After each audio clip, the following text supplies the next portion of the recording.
নমস্কার বন্ধুরা, বাসন্তীর স্বপ্ন পাখায় আপনাদের স্বাগত। বন্ধুরা, আজ আপনারা শুনবেন লেখিকা সুচিত্রা ভট্টাচার্যের লেখা গল্প অসময়। চলুন তাহলে গল্পটি শুনে নেওয়া যাক। বলেছিল যে কোনো দিন চলে আসতে পারে, সত্যি সত্যি যে আসবে কে জানতো। দেবাদিত্যের ডাকাডাকিতে রান্নাঘর থেকে দৌড়ে এসে আমি একেবারে হাঁ, ঠিক দেখছি তো? আমারই ঘরে আমারই সোফায় বসে আছে শৈবাল। হ্যাঁ, শৈবালই, মুখে সেই চিরন্তন কলগেট মার্কা হাসি। কী রে, চমকে গেলি তো? তা তো গেছি, বিশ্বাস হচ্ছে না, কিছুতেই বিশ্বাস হচ্ছে না। ওভাবে দেখছিস কি? আমি রে, আমি তোর সেই গ্রেট হিরো। কথার ছিরি দেখো, দেবাদিত্য রয়েছে না সামনে। তা দেবাদিত্য অবশ্য নির্বিকার, উল্টে হ্যাঁ হ্যাঁ করে হাসছে। আরে কি কাণ্ড, এত বড় খবর তো জানতাম না। সে কি রে, বরের কাছে আমার কথা বেমালুম চেপে গেছিস? ইস, জোর করে হেসে উঠলাম এবার। কি আমার উত্তম কুমার ছিলেন রে, যে সবাইকে ওর কথা বলতে হবে? যা, আমি উত্তম হলে তোকে তো সুচিত্রা সেন হতে হয়। তোর অত গ্ল্যামার ছিল না, ছিল কি? শৈবালের সঙ্গে দেবাদিত্যও জোরে হেসে উঠল। মুখটা কেমন বোকা বোকা হয়ে গেল আমার। হাসি তো পাচ্ছেই না, বরং প্রশ্ন জাগছে মনে। কেন এলো শৈবাল? শুধু আমার পেছনে লাগতে? বিয়ে বাড়িতে সেদিন বলেছিল বটে আমার ঘর সংসার দেখতে আসবে, ঠিকানাও নিয়েছিল। তবে ওদের হাসির মাঝেই বলে উঠলাম এবার, যাকগে, ফাজলামি ছাড়ো। কি খাবে বলো এখন? চা, শরবত, কফি? চা তো হবেই, তার আগে একটু জল খাওয়া। শুধু জল খাবে? একটু শরবত করে দিই? দিবি? দে। বেত না আসা পর্যন্ত কানমলাই চলুক। সঙ্গে সঙ্গে আমি ঘর ছেড়ে সোজা ডাইনিং স্পেসে। ফ্রিজের ডালা খুলে দাঁড়িয়ে রইলাম একটুক্ষণ। কেমন যেন একটা নিঃশ্বাসের কষ্ট হচ্ছে, গলা শুকিয়ে মরুভূমি। ঠান্ডা জলের বোতল খুলে ঢকঢক ঢাললাম গলায়। কেন এমন হচ্ছে এতদিন পরেও? কোনো মানে হয়? তুলতুলির বিয়ের দিনও ঠিক এমনটাই হয়েছিল। সবে তখন উপহার তুলে দিচ্ছি তুলতুলির হাতে, মালা এসে একটান, এই এদিকে আয়, এদিকে আয়। কেন? আয় না আগে, ছোড়দা ভাই তোকে কখন থেকে খুঁজছে।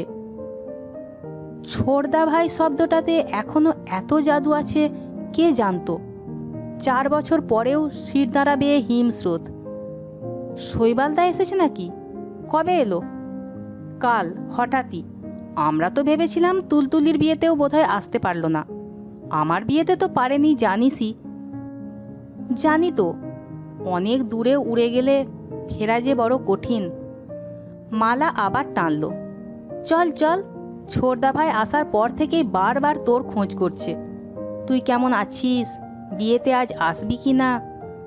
বলতে বলতে মালা চোখ পাকাচ্ছে। কেসটা কি বলতো? ছোড়দা ভাইয়ের সঙ্গে তোর কোনো ব্যাপার স্যাপার ছিল নাকি? গভীর গোপন? থাকলে তুই জানতে পারতিস না? এছাড়া আর কী বা বলতে পারতাম মালাকে? গোপনীয়তা কিছু থাকলেও সে যে শুধু আমারই, সম্পূর্ণ নিজস্ব, কাউকে বলা যাবে না। ভালোবাসায় হেরে যাওয়ার মতো লজ্জা কি আর কিছুতে আছে? নিজেকে প্রকাশ করতে না পারার যন্ত্রণা বোধহয় আরও বেশি কষ্টের, আমি জানি। তবু অবশ্য চেষ্টা একবার করেছিলাম, বেহায়ার মতো। শৈবালের নিউ ইয়র্ক যাওয়ার তারিখ তখন একেবারে কাছে, ঠিক 2 দিন পরে। শৈবালের কাছে সোজাসুজি চলে গিয়েছিলাম। তুমি তাহলে সত্যি চলে যাচ্ছ? কেন, তোর এখনো সন্দেহ আছে নাকি? তা নয়, চলেই যাবে। ইউনিভার্সিটি স্কলারশিপটা যখন পাইয়েই দিল, ঘুরে আসি। একা একা তোমার ওখানে খুব খারাপ লাগবে, দেখো। অল্প সময়ের জন্য হলেও একটু যেন উদাস হয়েছিল শৈবাল। মুহূর্তের জন্য স্থির হয়ে গিয়েছিল সময়। ব্যাস ওইটুকুনি, তারপরই দুনিয়া ওড়ানো হাসি। যাওয়াটা তাহলে ক্যান্সেল করে দিই, কি বল? আমি কি তাই বলছি? নিঃশ্বাস চেপে বলে ফেলেছিলাম। নাটকের গ্রুপ তো ভেঙেই যেতে বসেছে, আমিও হয়তো চলে যাব। তুই কোথায় যাবি? বলেই বুঝি মনে পড়ে গেছে শৈবালের। অমনি হই হই করে উঠেছে। ও গড, তোর তো বিয়ের কথা চলছে। মালা বলছিল বটে, কতদূর পাকলো রে ব্যাপারটা? ডেট ফাইনাল হয়ে গেলে কিন্তু জানাস আমায়। আসতে না পারি, শুভেচ্ছা তো পাঠাতে পারবো। এরপর আর কত নির্লজ্জ হওয়া যায়। প্রাণপণে শুধু নিজেকে ধরে রাখার চেষ্টা করেছি, কিছুতেই যেন কেঁদে না ফেলি। কান্নাটা কি তবে এখনো জমে আছে বুকে? গলার কাছে এত বাষ্প জমছে কেন? গ্লাসে জল ঢেলেও স্কোয়াশ দিতে ভুলে গেছি। বাইরের ঘর থেকে ডেকে ডেকে সাড়া না পেয়ে দেবাদিত্য যে পাশে এসে দাঁড়িয়েছে সে হুঁশও নেই আমার। কি হলো, শরবত দিতে এত দেরি? দেবাদিত্যের মুখে বিস্ময় নাকি সন্দেহ? তাড়াতাড়ি গুছিয়ে নিলাম নিজেকে। দেখো না কি বিশ্রী ব্যাপার। কৌটো খুলে দেখি চিনি নেই। কি করি বলো তো? দেবাদিত্য বিশ্বাস করলো কিনা কে জানে। ভুরু কুচকে তাকিয়েছে। এনে দেব? দরকার নেই, তুমি বরং ততক্ষণ কথা চালিয়ে যাও। আমি চট করে পেছনের দরজা দিয়ে কল্পনাদির কাছ থেকে চিনির বাটি হাতে টেবিলের কাছে ফিরেও হাঁপাচ্ছি। ছি ছি, আর একটু হলেই দেবাদিত্যের কাছে ধরা পড়ে যেতাম। কি ভাবতো আমায় দেবাদিত্য? তুত, এ ধরনের যুক্তিহীন আবেগের এখন আর কোনো অর্থ হয় না। সুখী সংসার আমার, নিরুদ্বেগ, সুন্দর, কোথাও কোনো ফাঁকি নেই এখানে। দেবাদিত্যের সঙ্গে সম্পর্কেও না। আর একজনও এসে যাচ্ছে শিগগিরই। মাসখানেক আগে তার আসার সূচনা হয়েছে আমার শরীরে। আমি তাকে প্রতি পলে অনুভব করি। শরবত নিয়ে যাওয়ার আগে আটপৌড়ে শাড়ির আঁচলখানা ভালো করে সাজিয়ে নিলাম কাঁধে। হাত দিয়ে সাপটে নিলাম মুখ, আর যেন একটু অগোছালো না দেখায়। শৈবাল যথারীতি জমিয়ে গল্প করে চলেছে দেবাদিত্যের সঙ্গে। দিন সাতেক আছি আর। আসলে কামিং উইকে মুম্বাইতে একটা ইন্টারভিউ আছে। তার মানে ওদেশে আপনি সেটেল করছেন না? মাথা খারাপ? দেশ ইজ দেশ, এখানে না ফিরে। হ্যাঁ হ্যাঁ, এবার এসে একটা বিয়ে থা করে ফেলো। ঝটপট হাসি বুলিয়ে নিলাম ঠোঁটে। আমরা বেশ পাত পেরে নেমন্তন্ন খাবো। দাঁড়া দাঁড়া, তোর বিয়ের খাওয়াটা খাওয়া আগে। এনি ডে, এসো, কবে খাবে বলো? ওরে বাস, এক গ্লাস শরবত খাওয়াতে যা করলি, পাক্কা আধ ঘন্টা। খেতে ডেকে হয়তো। না মানে, আসলে কি হয়েছে জানেন তো? দেবাদিত্য সহসা ত্রাণকর্তার ভূমিকায় বউয়ের দোষ ঢাকতে চাইছে। বাড়িতে চিনি ছিল না। সো হোয়াট, তোর আঙুলটা একবার ডুবিয়ে দিলেই পারতিস। উফ, শৈবালদা তুমি না। কপট ভাঁজ আনলাম ভুরুতে। নাও খেয়ে নাও। দরকার নেই, তোর বর প্লেন জলে আমার তেষ্টা মিটিয়ে দিয়েছে। অর্থাৎ আমি যখন চিনি আনতে গেছি দেবাদিত্য আবার ভেতরে ঢুকেছিল? রান্নাঘরে গিয়ে চিনির কৌটো খুলে দেখেনি তো? দেখলেও এখন আর কিছু করার নেই। অস্বস্তি চাপা দিতে কথা ঘোরালাম। তারপর কি খবর বলো? মালা শ্বশুরবাড়ি ফিরে গেছে? এই তো কালই গেল। শৈবাল শরবত শেষ করে সিগারেট ধরিয়েছে। চোখ ঘুরিয়ে ঘুরিয়ে দেখছে চারদিকটা। বলল, তুইও তো বেশ চুটিয়ে সংসার করছিস। তাড়াতাড়ি চোখ বোলালাম ঘরটায়। এখনো ঝাড়পোঁছ হয়নি। সেন্টার টেবিলে সকালের চায়ের দাগ, টিউবলাইটের কোণে পাতলা ঝুল, বইয়ের র্যাকে ধুলো। রীতিমতো এলোমেলো হয়ে আছে সব কিছু। ইস, শৈবাল আজ আসবে জানলে একটু সাজিয়ে গুছিয়ে রাখা যেত। দেবাদিত্য আর শৈবাল আবার গল্পে মেতেছে। আমেরিকা থেকে রাজধানী ঘুরে ভারতে এলো। বিল ক্লিন্টন থেকে অটল বিহারী। আবার ঘুরে পোল্যান্ড, জার্মানি, রাশিয়ায়। ওদের বিশ্ব পরিক্রমার মাঝে মাঝে ফুট কাটছি আমিও। পেট্রোলিয়াম সমস্যা নিয়ে বেশ খানিক মতামতও দিয়ে ফেললাম। ক্রমে শান্ত হয়ে আসছে মনটা। শৈবালের আকস্মিক আগমনও সয়ে যাচ্ছে। একসময় দেবাদিত্যই দেশ বিদেশ ছেড়ে দুম করে ঘরে ফিরে এলো। এই, তুমি বসে বসে গল্পই করে যাচ্ছ, শৈবালবাবুকে কিছু খাওয়াবে টাওয়াবে না? অপ্রস্তুত মুখে বললাম, শৈবালদাকে না খাইয়ে ছাড়বো নাকি? আজ দুপুরে এখানেই খেতে হবে। না হয় আমার পাল্লায় পড়ে দুপুরের খাওয়া আজ সন্ধেবেলায়। ওরে বাবা! কথা পুরো শেষ হওয়ার আগেই শৈবাল মাথা ঝাঁকাচ্ছে। বৌদি আজ দুপুরে হেভি অ্যারেঞ্জমেন্ট করেছে, ওটা মিস করে এখানে রিস্ক নিতে আমি মোটেই রাজি নই। ব্যাস, হয়ে গেল। বলার ধরনই এমন যেন শেষ রায় দেওয়ার অধিকার শুধু ওরই, তার ওপর কোনো আপিল চলবে না। দেবাদিত্য তবু গৃহকর্তার সৌজন্য দেখিয়েই চলেছে।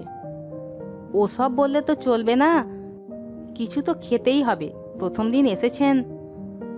সুদে বারুক না, পরে একদিন উসুল করা যাবে। তা কি করে হয়? আপনি বরং ওর সঙ্গে কথা টথা বলুন, আমি এক্ষুনি। দেবাদিত্য উঠে পড়েছে। কি কাণ্ড! সত্যি সত্যি বেরোবে নাকি আমাকে একা ফেলে? একটু আগের সহজ ভাব পলকে উধাও। দেবাদিত্য কি ইচ্ছে করে?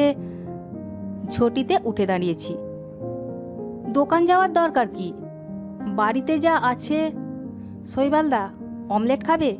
কিমা দিয়ে করে দিতে পারি। কথা দিচ্ছি 5.5 মিনিটে বানিয়ে দেব। আরে, তোরা হঠাৎ ব্যস্ত হয়ে পড়লি কেন? এক কাজ কর, ভালো করে 1 কাপ চা খাইয়ে দে। শুধু চা? নো, চলবে না। দেবাদিত্যও খাওয়াবেই। একে শ্বশুরবাড়ির লোক, তার উপর বউয়ের হিরো, নিজের মুন্ডুটা তো বাঁচাতে হবে না কি? বলতে বলতে দেবাদিত্য শোয়ার ঘরে। মানি ব্যাগ নেবে। দেবাদিত্য বেরিয়ে যাবার পর একদম স্বাভাবিক থাকার চেষ্টা করছি। সহজ গলায় জিজ্ঞেস করলাম, শুনলাম তুমি ওখানে রিসার্চটাও শেষ করনি? চাকরিতে ঢুকে? বারে, রোজগারপাতি করতে হবে না? তা ওখান থেকে চলেই বা আসতে চাইছো কেন? বললাম যে আর ওখানে ভালো লাগছে না। কেন? শৈবাল উত্তর দিল না। নতুন সিগারেট ধরিয়ে হেলান দিয়েছে সোফায়। একটু যেন অন্যমনস্ক। হঠাৎ আমার বুকটা ঢিপ ঢিপ করে উঠল। শৈবালদার ওই উদাস উদাস মুখ চুম্বকের মতো টানছে। এক্ষুনি কি আমার পালিয়ে যাওয়া দরকার এখান থেকে? শশব ব্যস্ত মুখে বললাম, শৈবালদা, 1 সেকেন্ড, চায়ের জলটা বসিয়ে আসি। ভেতরে যাওয়ার জন্য পা বাড়িয়েছি, পিছনে এক অপরিচিত স্বর, দাঁড়া। খোলা জানলা দিয়ে ফাল্গুনের বাতাস আসছে। ঘরের পর্দাগুলো দুলে উঠল দোলনার মতো। বাইরের প্রখর আলো ঘরে ঢুকে মৃদু জ্যোতি। শৈবাল সম্পূর্ণ বদলে গেছে। হাসার চেষ্টা করলাম আলগা। কিছু বলছো? এদিকে আয়, তোর সঙ্গে আমার একটা কথা আছে। এমন তো হওয়ার কথা ছিল না। ওই স্থির তাকিয়ে থাকা মুখও যেন আমার একদম অচেনা। কি হলো? আয়, এখানে এসে বস। শৈবাল নয়, যেন সাপুরের বাঁশি ডাকছে আমাকে। সব কেমন ওলট পালট হয়ে গেল। মন্ত্রমুগ্ধের মতো শৈবালের দিকে এগিয়ে চলেছি। এগোনো না পিছনো? চতুর্দিক আবছা হয়ে এলো। বিশ্ব সংসার, দেবাদিত্য, গর্ভের সন্তান, সব। একটা কথা জিজ্ঞেস করব, সত্যি কথা বলবি? কি কথা? আমার গলা দুলে গেল। কথাটা আমার জানা খুব দরকার রে। 4 বছর ধরে কথাটা আমায় উন্মাদের মতো তাড়া করে চলেছে। শৈবালের গলাও কাঁপছে। বল, সত্যি বলবি? আমার চোখ বিবশ, পলক ফেলতেও ভুলে গেছি। তুই কি আমাকে কোনোদিন কিছু বলতে চেয়েছিলি? ঠিক করে বলতো। বিদেশে গিয়েও আমার সারাক্ষণ খালি তোর কথা মনে পড়ে কেন? শরীরের সমস্ত রোমকূপ যেন খুলে গেল আচমকা। লক্ষ শরৎ বেজে উঠল শিরায় উপশিরায়। আজ শৈবাল এত দিন পর, সেই শৈবাল। শৈবালের দীর্ঘ সুঠাম দেহ ঝুঁকে আছে আমার দিকে, নিষ্পলক দৃষ্টি আমাতেই স্থির। চেতনা ক্রমে অবশ হয়ে আসছে আমার। সম্বিতে ফিরতে পৃথিবীর বয়স বুঝি বেড়ে গেল কয়েক হাজার বছর, অথবা কয়েক মুহূর্ত। ধীরে ধীরে মাথা নাড়লাম। প্রবল ভূমিকম্পের পর মেদিনী যেন শান্ত হচ্ছে। গলাটাকে প্রাণপণে অকম্পিত রেখে বললাম, না তো শৈবালদা, সেভাবে তো কিছু বলতে চাইনি কখনো। তোমার কেন মনে হলো ও কথা? সমুদ্রে মেঘের ছায়া পড়েই মিলিয়ে গেল। আবার সেখানে উচ্ছল ঢেউ। স্খলিত মুহূর্তটাকে কি অবলীলায় যে ঢেউয়ে ভাসিয়ে দিল শৈবাল। বুঝলই না, সমস্ত কথারই একটা নির্দিষ্ট সময় থাকে। সময় চলে গেলে সে কথার মৃত্যু হয়। আমার সেই কথাটাও তো কবেই মরে গেছে। যা আছে সে তো শুধুই স্মৃতি, স্মৃতি। তাকে আর বাংময় করে কি লাভ?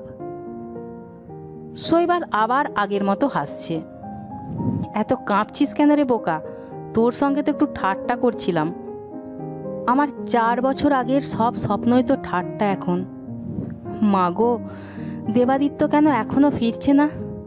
এক্ষুনি আসুক, এই মুহূর্তেই, নতুন করে আর কোনো প্রলয় ঘটার আগে। তার তো এবার আমার কাছে ফিরে আসা উচিত, নয় কি?